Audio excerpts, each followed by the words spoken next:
responsibility. The milkman, the paperboy, evening TV.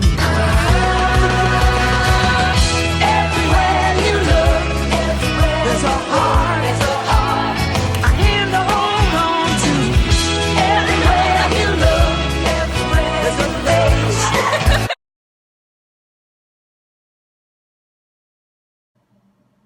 Good afternoon, America. Welcome to Antebellum Action News. I'm your host, Simran Dahl, and today is a very blessed day. We're going to be talking about a very radical issue of abolition and slavery. And so we're going to go straight to Kyle, who's going to tell us a little bit about the beliefs and motives of abolitionism. So here we go. As you can see here, there is a major increase in new ideas and philosophies spurring from the Enlightenment movement from Europe and the American and French revolutions. In the later part of the 1700s, Christian morality, developing thoughts regarding liberty and human rights, came about. Also, economic changes led to an effort among the American society to end slavery. Much of the movement is also derived by the religious fervor that arose during the Second Great Awakening, since many felt religion justifies emancipation. Sexualism was also a major factor as North and South grew apart. Politics and religion in the North started to support abolitionist ideals, while the South still remains a firm advocate for keeping slavery. Ultimately, the main goal of the abolitionist movement is the end of slavery. Abolitionists actively believe and act within this movement due to their arguments consisting of moral and religious reasoning and the reference to the Constitution as well. Now an interview with Theodore Parker. Hello, today I'll be interviewing Theodore Parker. Thank you for having me on your show. Thanks for coming. So tell us how you got into promoting abolitionism. So basically I'm a Unitarian and I have a lot of moral beliefs that I just kind of want to express. And emancipating slaves is one of them because I think it's wrong. Even though I do think that the Anglo-Saxon race is more superior than other races. What have you done in regards to abolitionists? So basically, I was a minister at large,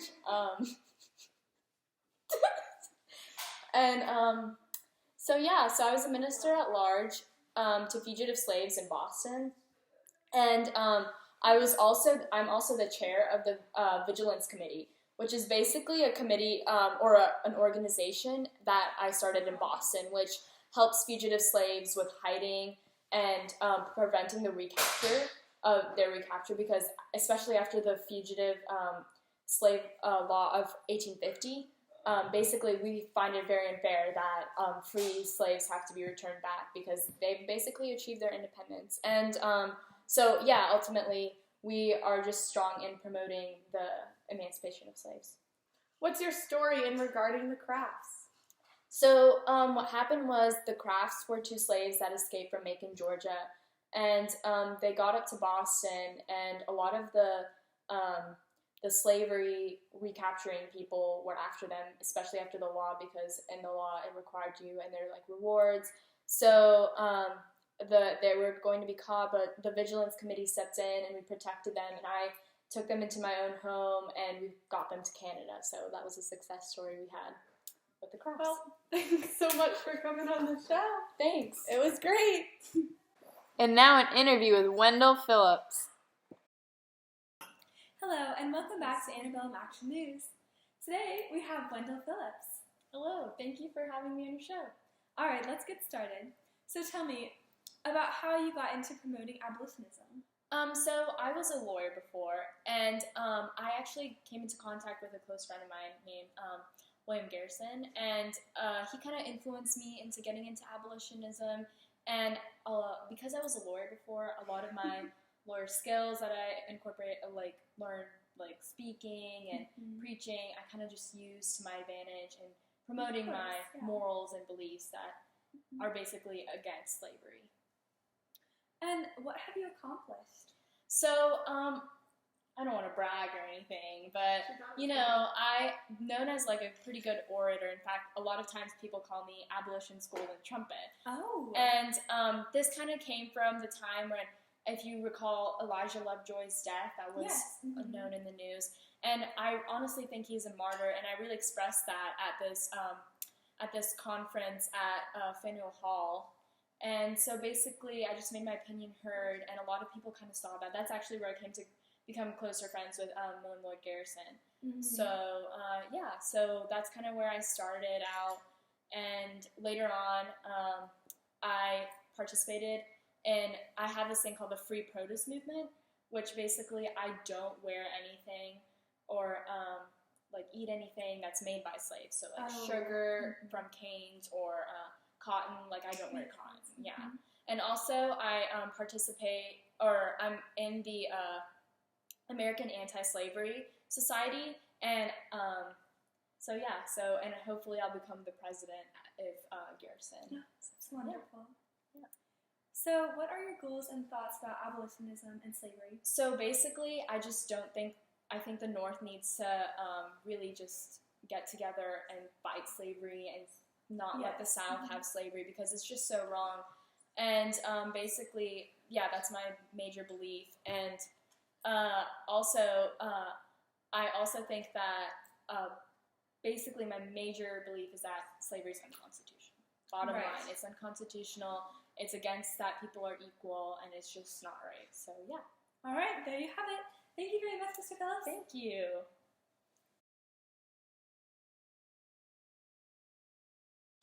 Frederick Douglass was born a slave in 1818, and at a young age he learned to read and write. He often said knowledge is the pathway from slavery to freedom, and he began reading newspapers and political materials that helped him develop his beliefs to condemn slavery. After escaping his masters, Douglass and his wife moved to Massachusetts, and he joined a black domination church there and became a preacher.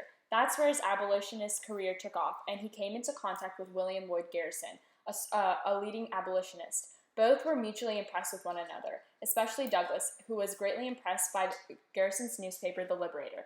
Douglass's popularity increased after publishing his autobiography, which was influenced by Garrison, the narrative of the life of Frederick Douglass, an American slave. Its significance is that it's one of the major true accounts of a slave and one's personal injustices. Finally, Douglass provided America with the truth in an urgent time and a powerful voice to represent human rights and justices. And now an interview with William Lloyd Garrison. Hello, and welcome back to Antebellum Action News. Joining us today, we have William Lloyd Garrison, and he is going to tell us about his action in the abolitionist movement. Starting off, William, tell me what you did as a child. So I was born in Massachusetts, and my parents were immigrants from New Brunswick. And basically, as a child, we weren't very well off. So I had to sell homemade lemonade, and I had to sell firewood, and it wasn't much fun. But later on, I got an apprenticeship as a writer, and that's something I greatly enjoyed. So that really helped my writing skills and kind of helped me get to where I am today. So tell me, what influenced you to become one of the leading abolitionists of your time? I'd have to say the religious revival that kind of took America by surprise, I guess, and it was the Second Great Awakening.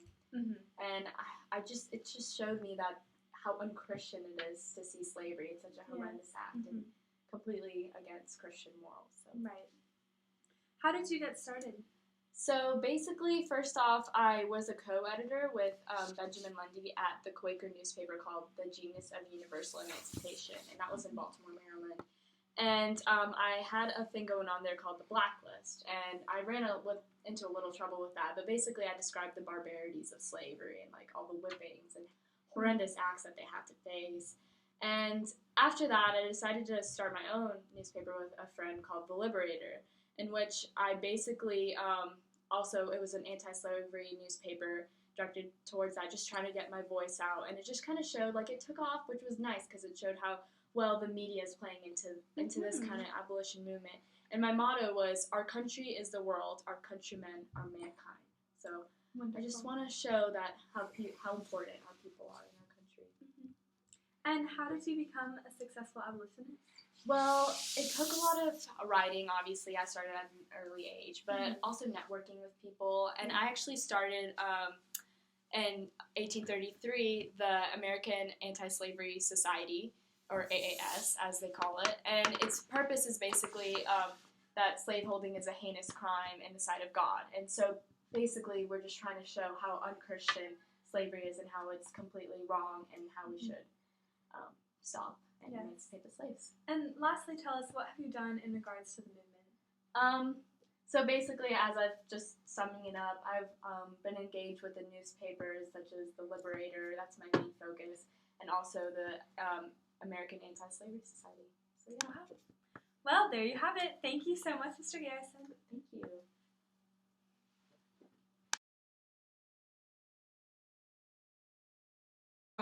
Elijah Lovejoy was greatly influenced by the abolitionist Dave Nelson's Christian revivalist movement, and he became a preacher.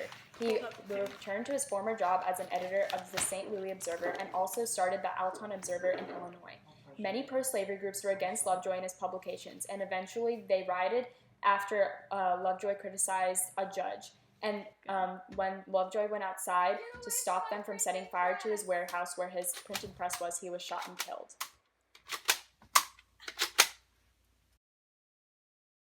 And now an interview with Harriet Tubman. Hello, and welcome back to Antebellum Action News. Today we have a very special guest joining us, Miss Harriet Tubman. Thanks, I'm glad to be here. Okay, so I do have a couple questions. First, tell me, what prompted you to develop the Underground Railroad? First of all, obviously, slavery is a wrong institution.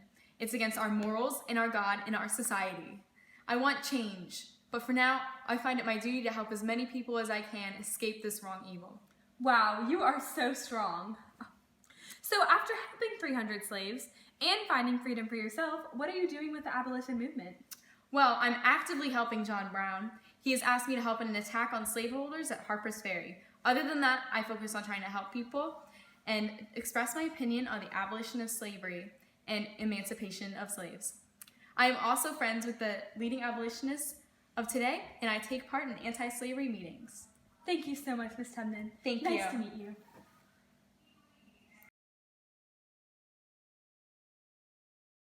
Hello, I'm Sydney Katz, and I want you to join the fight against slavery. I work for The Liberator, and we are an anti-slavery newspaper. We hold meetings on Tuesdays and Thursdays from 4 to 7, and we want you to join us. We take donations through the women's groups, and we fight to help slaves like these get emancipation. Please, help these slaves and join our cause.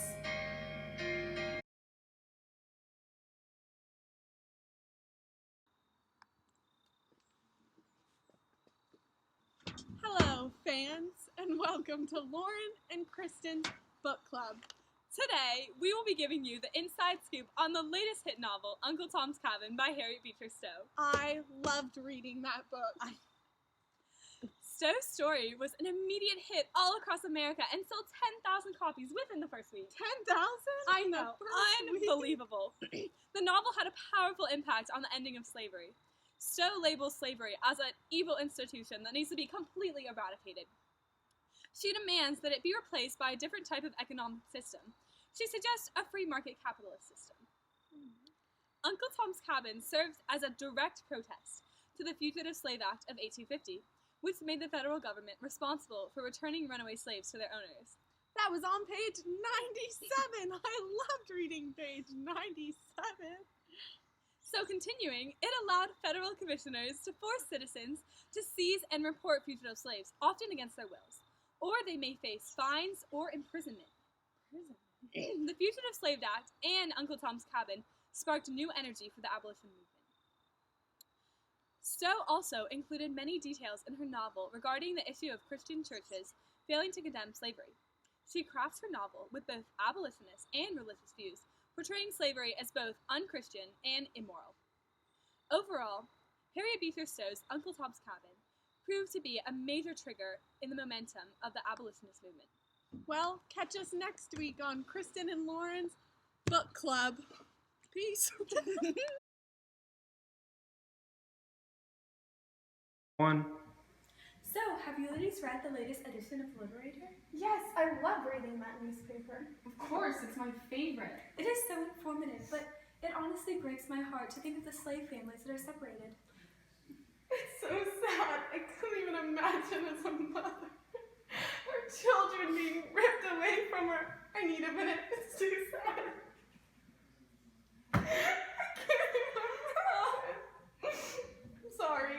It's just too sad to talk about. It's okay. Did you guys hear the story about the free slave that was put back into slavery? Yes! Yes! What a tragedy! So Imagine sad. as you finally get your freedom and it's just ripped away from you once again. It broke my heart. We are the Women's Group of Boston. Come, join our cause. We fight for the slaves. Donate. Please.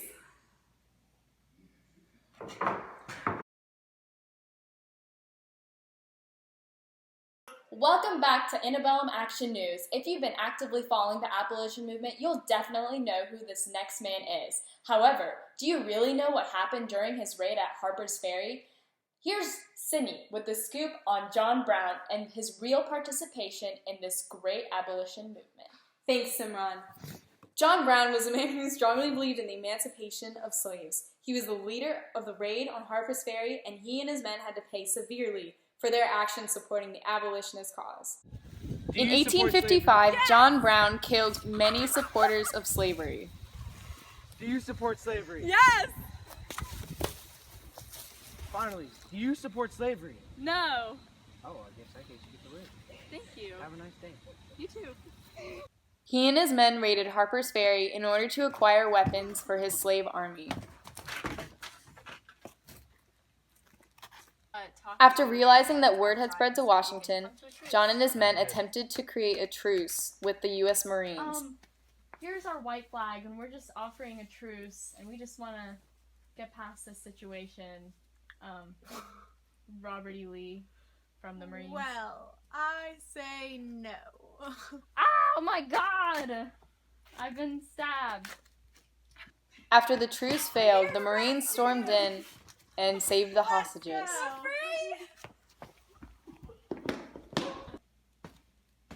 We found you guilty of treason. You are to be hanged. John, along with many of his men, were executed for their crimes. Even after he was hanged, John Brown made an impact on the abolitionist movement. The Northern abolitionists saw his and many of his men's executions as an example of the government's support of slavery, and soon after his hanging, he was seen as a martyr for dying for what he believed in, the emancipation of slaves. He even became a major symbol of pro-union, anti-slavery beliefs, making a serious mark on this time period. Antebellum Action News! Catch us next week!